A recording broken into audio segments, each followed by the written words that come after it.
Yo, yo, yo, what up, YouTube? Yeah, this is your boy Daddy Easy here, iPod jailbreak hacker, otherwise known as Only Use Me Tomahawks. Some of you guys may know me as Easy, like I always say, to the black to the blue, my avatar on my YouTube channel. Yeah, buddy, so I'm back with another video, and right now we're going to basically just talk about some things that needs to be said about a certain controller. So we're going to be talking about right now is the Manba 1 controller, as you can see, RGBs, screen on here, all that good stuff right there.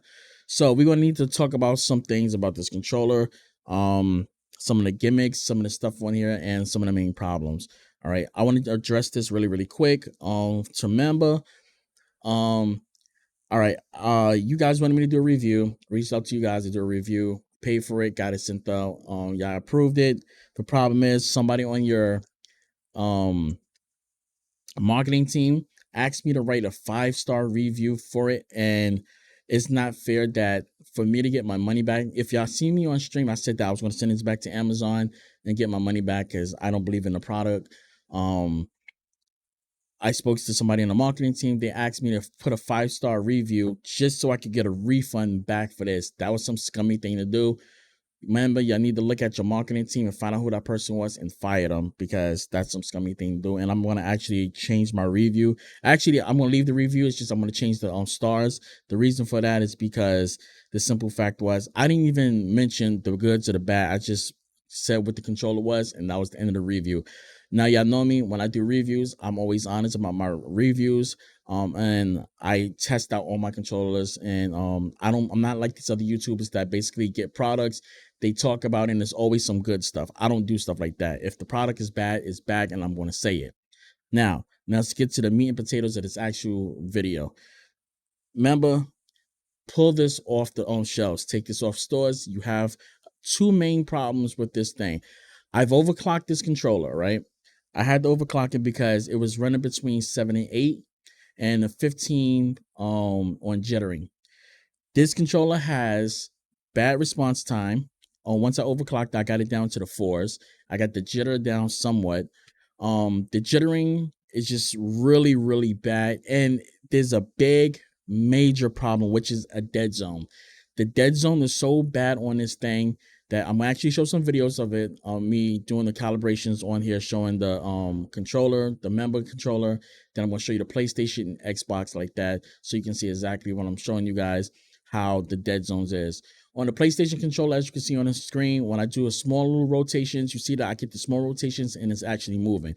If I go to the Xbox, you see the same thing, still the rotations, the little simple rotations as you can see on the screen. Now the Manba controller, when I do the rotations, you notice that it's not moving, and you see it's having a lot of jitterness. Now the problem with this is that you can't even fix the dead zone, even in game. When I was in game trying to fix the dead zones, it still didn't work because it's the controller by itself. I actually used a high-rise thumbstick instead of the thumbsticks that came with it, which is actually right here. And this is another issue. Change this out, because if this breaks, that's a scummy thing to do, to make people go to your website and buy another one of these. If these pieces break, which they are going to break because it's plastic. This whole thing is plastic. Also with the domes that you have inside of here, y'all have it, this big dome. It's like a giant eyeball. It's not even the actual size of a full thumbstick to an Xbox controller or a PlayStation controller. The dome is very big. It's like a big eyeball, like somebody that lost their eyes, like, God forbid. It's like one of those pieces that's on this controller, and that should not be that. I mean, the rotation on it is good. The problem with this is that it has this big dome piece. Everything else feels good. Even with some of the rotations, even though it has that big dome, it still got a nice rotation. But a lot of stuff on here needs to be fixed, especially with the dongle. I should not have to go, as you can see right now, it's connected. I have my dongle actually on it. I should not have to press the home button, as so, to go to pair it for the pickup on blue for the dongle. I shouldn't have to do all that. Dongles just plug and play. As long as that the controller is synced to that dongle, it's supposed to instantly connect like that. Not that I gotta go through extra steps, especially when I'm in game and my battery dies on here, or I need to plug it in, or I lose connection and I got this. I shouldn't have to go through that. Second, the dongle with the dock. Now, I do like that this controller does come with a dock, but the problem is the dongle, the housing that you have the dongle in, you should have a USB port inside of that, like other docks have, that you can just plug it directly in. Even like with my for example, my mouse right here has a dongle on this docking station, as you can see right there, to put the USB port right there, and it's the full thing. This is Rocket's mouse right here, as you can see. Um, yeah, even the cheaper companies have the options with that. Y'all should have implemented that into your product, and that's something that you guys should have literally just did. So put the USB dongle inside the charging dock, because basically you making it that people have to use 2 extra USB ports. That means they got to use a USB port to charge the put the dock towards it, the charging dock towards it. Then they got to use another USB port to put the dongle in, and computers only have a certain amount of things, and you got to buy extended USB ports and stuff like that. That's something that should not be done. That's basically all I need to say, but I really need to pull this off the market. um Software update, this needs to have a program, something on towards it to fix those dead zones. Firmware update, something that somebody could download. Y'all need to add some type of program to fix these dead zones. If not, y'all need to really pull this from the market and give everybody back their money, or whoever requests for a refund to do it. Unlike these other reviewers, I test these products out, I review them, I use them, I stress them out. I put them through hell to see how they're going to handle and go about everything.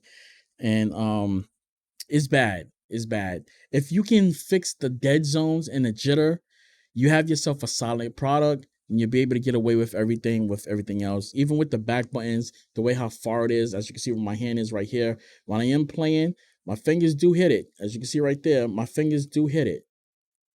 Even with that part, pressing this one right here, you see it on the screen. I'm actually able to hit. I do like the way how the stops is, but the only problem that I don't like about the stops is that you got to press it in, then press it down, just to move it up and down.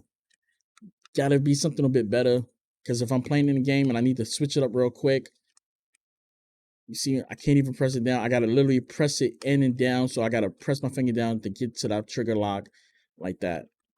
Now, it is comfortable for me. As you know, I don't like Xbox controllers. I said that previously before, but I do like the way how y'all have that like that is grooved.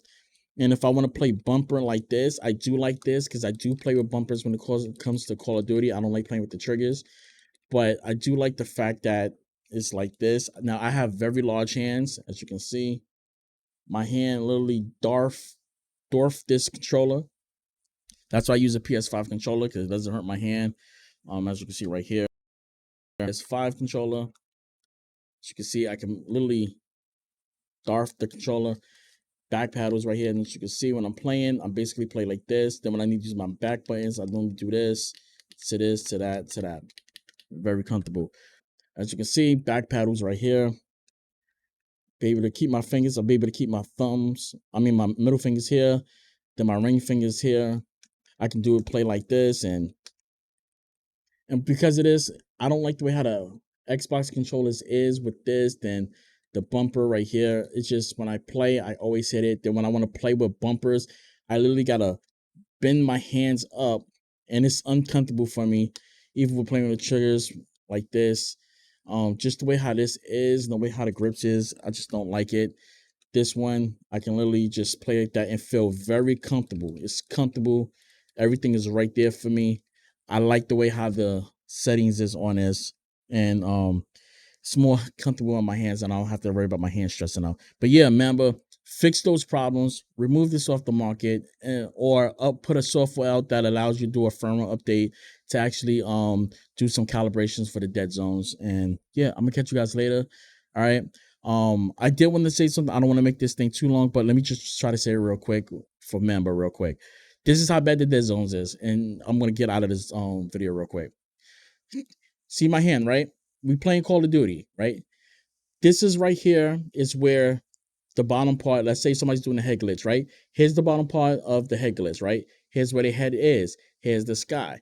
If I need to calculate myself to get myself calibrated to get to this part, your controller dead zone is so bad that it jitters. So instead of me hitting this part, when I tap that button up a little centimeters, it'll jump straight up to this one, to this finger right here. So I can't get that headshot right there. So anytime I try to get to this headshot, it's going to keep jumping up and down like that. So if I press it up a little centimeter, it's going to jump here. If I press it down for a little bit centimeters, it's going to go here. It's never going to hit this part. Even when I go left to right, I'm always going to go all the way this way, all the way that way, that and that. I am never going to be able to get into that center part to hit that headshot.